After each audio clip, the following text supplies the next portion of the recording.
Bismillahirrahmanirrahim. Assalamualaikum warahmatullahi wabarakatuh. Shalom, Om Swastiastu, Nama Budaya, Salam Kebajikan. Selamat sore Bapak Ibu yang terhormat, Komisioner Subkoordinator Pemajuan HAM Ibu Anis Hidayah, yang terhormat Komisioner Pengkajian dan Penelitian Bapak Saurin Siagian, yang terhormat Komisioner Pengaduan Bapak Hari Kurniawan, serta yang saya kasihi Bapak Ibu yang telah hadir dalam ruang pengaduan Komnas HAM Asmara Nababan.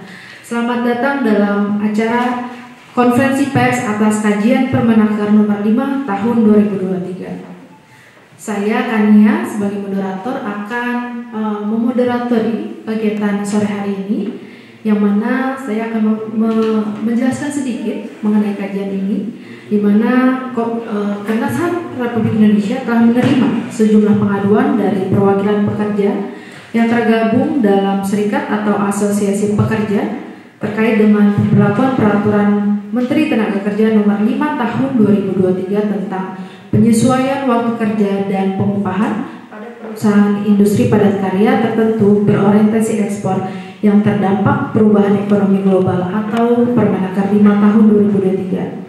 Adapun pokok permasalahan yang diadukan adalah terkait dampak diberlakukannya Permenaker 5 tahun 2023 terhadap kesejahteraan pekerja.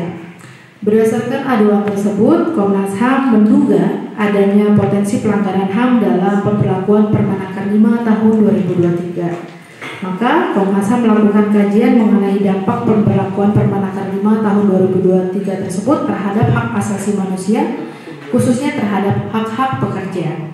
Kajian ini dilakukan dalam periode Juni sampai dengan Agustus 2023 dan telah selesai disusun. Kemudian saya akan menginformasikan agenda pada kegiatan hari ini. Yang pertama adalah pembukaan, kemudian sambutan dan pengantar oleh Komisioner Saurin Siagian, paparan kajian oleh Komisioner Pengaduan dan Komisi Subkoordinator Pemajuan HAM, kemudian diskusi dan tanya jawab, dan yang terakhir adalah penutup.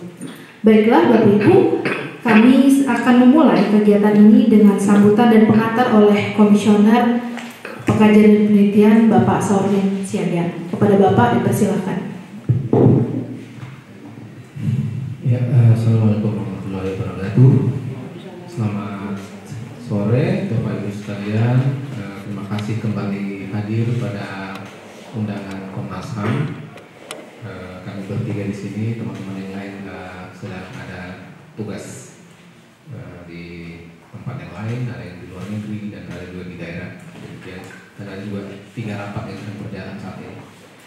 Ya, terima kasih. Sekali lagi kami ingin menyampaikan bahwa kajian ini sangat penting karena menyangkut nasib jutaan buruh di Indonesia, ya. Dan oleh karena itu kami simpulkan untuk membuat sebuah kajian atas keputusan paripurna, dan keputusan paripurna itu meminta kita untuk melakukan kajian ini, dan 3 bulan terakhir kita telah membuat kajian dan ini hasilnya di hadapan kami saat ini. Lalu karena kami lembaga negara, kami juga sudah sampaikan hasil kajian ini kepada Kementerian Tenaga Kerja, termasuk Pak ada Wamen, kami sudah sampaikan. Mudah-mudahan sudah mereka baca, dan kemudian setelah kami menyampaikannya, kami merasa penting juga untuk menyampaikan secara langsung kepada publik, ya. Sebelum saya serahkan kepada teman saya, prinsipnya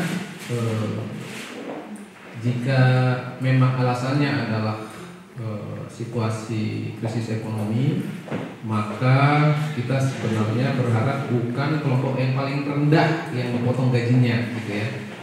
Kalau Permen nomor 5 ini kan strata yang paling rendah itu dipotong gajinya.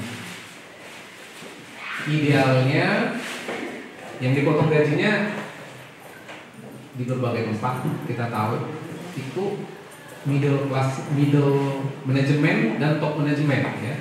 Karena dengan disparitas gajinya yang sudah sangat tinggi saja, sudah sangat timpang dengan kelas paling rendah dari kelas buruh, ya. Kenapa kemudian sudah gajinya kecil dipotong lagi 20%, 25%. Jadi buat kita ini tidak mencerminkan keadilan. Kalau ingin adil, top manajemen yang dipotong dan middle manajemen. Saya kira itu tidak akan mempengaruhi dapur mereka. Tapi kalau buruh, Bapak Ibu, dengan gaji UMP akan sangat berdampak kepada nasib keluarga mereka di rumah dan kebutuhan sehari-hari yang harus mereka penuhi. Oleh karena itu kami merasa ini sangat penting kami sampaikan kepada sahabat-sahabat media bahwa Permenaker ini perlu diperbaiki atau tidak dilanjutkan. Saya kira itu prinsipnya, dan secara detail hasil kajian kami akan disampaikan oleh dua komisioner, satu Ibu Mansidaya dan satu lagi Bapak Hari Kurniawan. Saya kira itu pembuka dari saya. Terima kasih banyak. Assalamualaikum warahmatullahi wabarakatuh. Waalaikumsalam warahmatullahi wabarakatuh. Terima kasih Pak Sorin atas pengantar dan sambutannya. Marilah kita langsung ke sesi berikutnya, yaitu sesi utama, paparan kajian atas kajian dampak Permenaker 5 tahun 2023. Di Zoom juga kami akan menampilkan slide-nya. Baik, silakan kepada Bapak Ari Kurniawan yang akan dilanjutkan nanti oleh Ibu Anisi Daya. Kepada Bapak dipersilakan. Baik, kencang banget suaranya. Biar langsung ada suara ya. Iya, betul. Langsung menembus ke Ida Fauzia ya, sebagai Permenaker, karena kita juga sering melihat Permenaker ini. Baik, assalamualaikum warahmatullahi wabarakatuh. Selamat sore, salam sejahtera untuk kita semua. Om Swastiastu, Namo Buddhaya, salam kebajikan, sehat selalu. Sedikit menambahkan dari Pak Saulen tadi bahwa memang kita menangkap di dalam kajian ini bahwa akan ada liberalisasi pasar tenaga kerja ya di sini, karena memang kalau kita melihat di Permenaker ini dengan memakai sistem no pay itu kan ini justru akan menimbulkan potensi perbudakan baru kan begitu, gitu kan, bahkan ada potensi kemudian perusahaan meliburkan sehingga tidak tidak dibayarkan gajinya. Jadi oke, saya akan mencoba membacakan keterangan pers ini yang sudah disusun berdasarkan kajian Permenaker nomor 5 tahun 2023, bahwa Komnas HAM merekomendasikan Menteri Ketenagakerjaan RI untuk tidak memperpanjang Peraturan Menteri Tenaga Kerja nomor 5 tahun 2023 dan tidak menerbitkan peraturan serupa di kemudian hari. Rekomendasi ini merujuk pada hasil kajian Komnas HAM atas dampak Permenaker nomor 5 tahun 2023 terhadap kehidupan buruh. Jadi di hasil kajian kami bisa nanti dibaca secara lengkap ya, bahwa mereka sampai terlilit hutang, pinjol, dan bahkan ATM gaji mereka dibawa pinjol, sehingga ini menimbulkan kemiskinan baru ya di era pasar tenaga kerja saat ini, ketika lahirnya Permenaker nomor 5 tahun 2003 ini. Dalam kurun waktu 3 bulan, Juli Agustus 2023, Komnas HAM telah melakukan kajian terhadap dampak Permenaker nomor 5 tahun 2023, menyusul adanya sejumlah laporan aduan dari buruh maupun serikat buruh tentang menurunnya kehidupan buruh pasca diterapkannya Permenaker 5 2023, terutama yang paling terkena dampaknya adalah buruh perempuan. Di dalam pengaduan-pengaduan yang masuk ke kami, kajian ini dilakukan menggunakan metode kualitatif dengan pendekatan analisis naratif serta triangulasi untuk memvalidasi keakuratan data, baik melalui dokumen, diskusi terarah maupun wawancara mendalam serta observasi lapangan. Permenaker nomor 5 tahun 2023 diterapkan terhadap perusahaan industri padat karya tertentu yang berorientasi ekspor yang terdampak perubahan ekonomi global seperti industri garment, tekstil, kulit, sepatu, dan furniture. Adapun kebijakan yang diatur berupa penyesuaian besaran dan cara pembayaran upah pekerja atau buruh sesuai kesepakatan pengusaha dan pekerja. Selain itu juga legalitas pemotongan upah hingga maksimal 25% dari upah yang biasa diterima. Dampak yang diterima buruh atau pekerja antara lain menurunnya upah yang diterima buruh atau pekerja dengan tumpukan utang tadi ya yang mereka harus berutang kepada pinjaman online, sehingga ini semakin memiskinkan para pekerja atau buruh, hingga potensi konflik horizontal antar buruh. Jadi ada kayak diadu domba antar serikat, karena serikat satunya menyetujui pemotongan upah, yang serikat satunya nggak menyetujui. Jadi potensi-potensi itu ada dari pengaduan yang sudah kami terima. Berikutnya akan diteruskan oleh Mbak Anis Hidayah. Terima kasih Cak Wawa. Teman-teman tadi sudah disampaikan oleh Pak Saurlin dan Cak Wawa terkait dengan urgensi kajian Permenaker ini, karena dampaknya sangat luas terhadap pekerja yang kita tahu terkait dengan sistem pengupahan kita hari ini di Indonesia itu belum menjamin kualitas hidup mereka. Dengan adanya permen di mana melegalisasi pemotongan upah sampai 25%, kita sudah bisa membayangkan begitu ya. Artinya hubungan kerja makin fleksibel, kemudian waktu kerja makin fleksibel, no work no pay itu makin akan diterapkan gitu. Apalagi kalau kita melihat bahwa sepanjang sejarah gerakan buruh di Indonesia, kenaikan upah itu jarang sekali di atas 5%. Nah, ini pemotongannya sampai 25% gitu. Sehingga inilah menjadi salah satu urgensi kenapa Komnas HAM memang memutuskan untuk melakukan kajian. Nah, beberapa kesimpulan yang ingin kami sampaikan dari hasil kajian ini adalah pertama adalah penerapan permen ini itu merupakan bentuk penyesuaian upah yang tidak adil dan berpotensi merugikan pekerja atau buruh. Jadi penyesuaian waktu itu berdampak pada pengurangan pembayaran upah. Memang di dalam permen ini itu diatur penyesuaiannya kurang dari 7 jam dalam 1 hari. Tetapi ketika buruh waktu kerjanya dalam 1 minggu dikurangi 1 hari, itu kan konsekuensi pengupahan misalnya UMK DKI itu sampai 226 juta. Kalau dikurangi 4 hari itu kan hampir 1 juta. Dengan UMK yang hanya 4,9 dikurangi sampai 1 juta untuk penyesuaian upah pengurangan 4 hari itu tinggal berapa persen. Jadi ini luar biasa.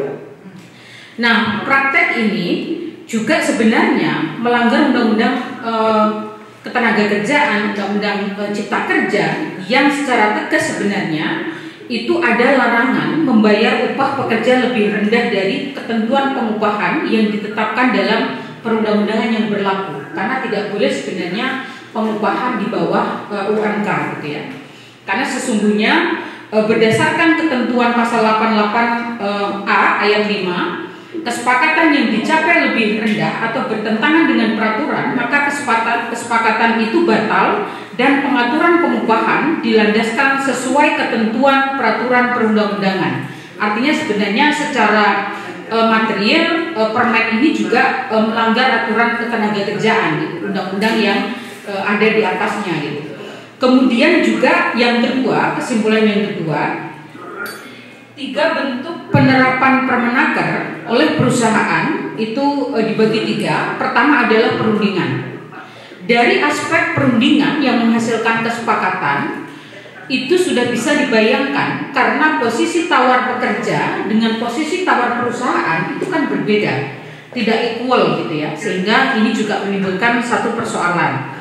Adanya perundingan dan telah disepakati dan masih dalam tahap proses perundingan 1 dan 2 dengan pihak serikat maupun representasi dari pekerja gitu. Jadi dalam beberapa observasi lapangan yang kami lakukan di kawasan Berikat Nasional itu sesungguhnya banyak sekali serikat pekerja yang melakukan penolakan, tetapi kemudian pihak perusahaan tetap memaksakan melakukan penyesuaian waktu kerja sehingga berdampak pada pemotongan upah.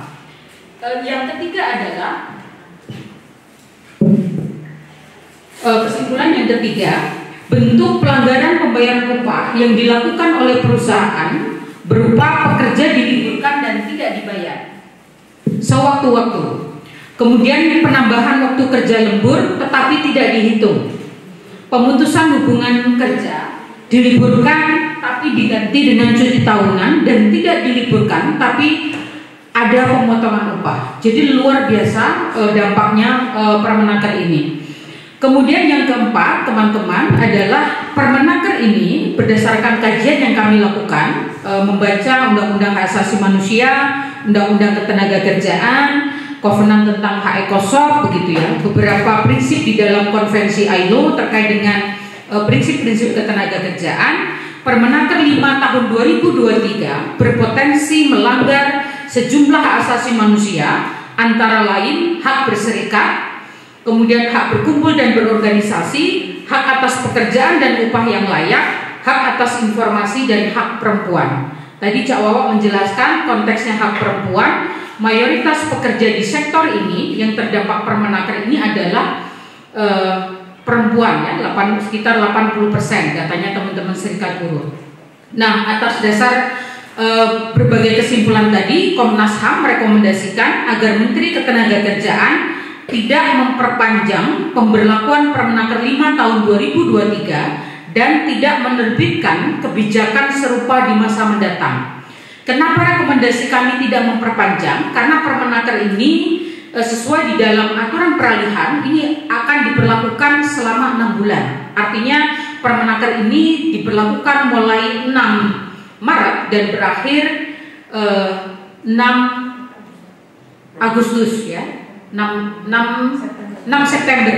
Sehingga Komnas HAM meminta agar ini tidak diperpanjang karena mempertimbangkan dampaknya tadi pada makin jauhnya kualitas hidup pekerja karena pemberlakuan pemotongan upah. Jadi seperti yang disampaikan Pak Saulin, hasil kajian ini sudah kami sampaikan kepada Kementerian Ketenagakerjaan. Mudah-mudahan nanti kita berharap rekomendasi ini bisa ditindaklanjuti oleh Kemenaker berdasarkan pertimbangan-pertimbangan yang sudah kami sampaikan sesuai dengan hasil kajian yang kami hasilkan. Terima kasih, saya kembalikan ke Tania. Baik, terima kasih Bapak Rani, Bapak dan Ibu. Bahwa kajian ini dilakukan selama 3 bulan, juga berdasarkan pengaduan yang diadukan oleh beberapa serikat buruh sebanyak 4 aduan. Kemudian juga beberapa kesimpulannya adalah penerapan Permenaker ini bermasalah baik secara formil berdasarkan hukum nasional berlaku, juga berdasarkan material, juga bermasalah berdasarkan instrumen HAM yang diratifikasi dan diberlakukan di Indonesia. Kemudian juga ada bentuk pelanggaran pembayaran upah. Juga Permenaker ini berpotensi melanggar hak asasi manusia seperti hak berserikat, berkumpul dan berorganisasi, hak atas pekerjaan dan upah yang layak, hak atas akses informasi, dan hak perempuan. Di mana dalam kajian ini sebagai informasi juga kami menggunakan berbagai data, baik data primer maupun sekunder yang berasal dari dokumentasi dari para buruh, juga interview atau FGD bersama dengan para buruh, juga dari pihak Kemenaker dan juga dari contoh dari perusahaan yang menerapkan Permenaker ini.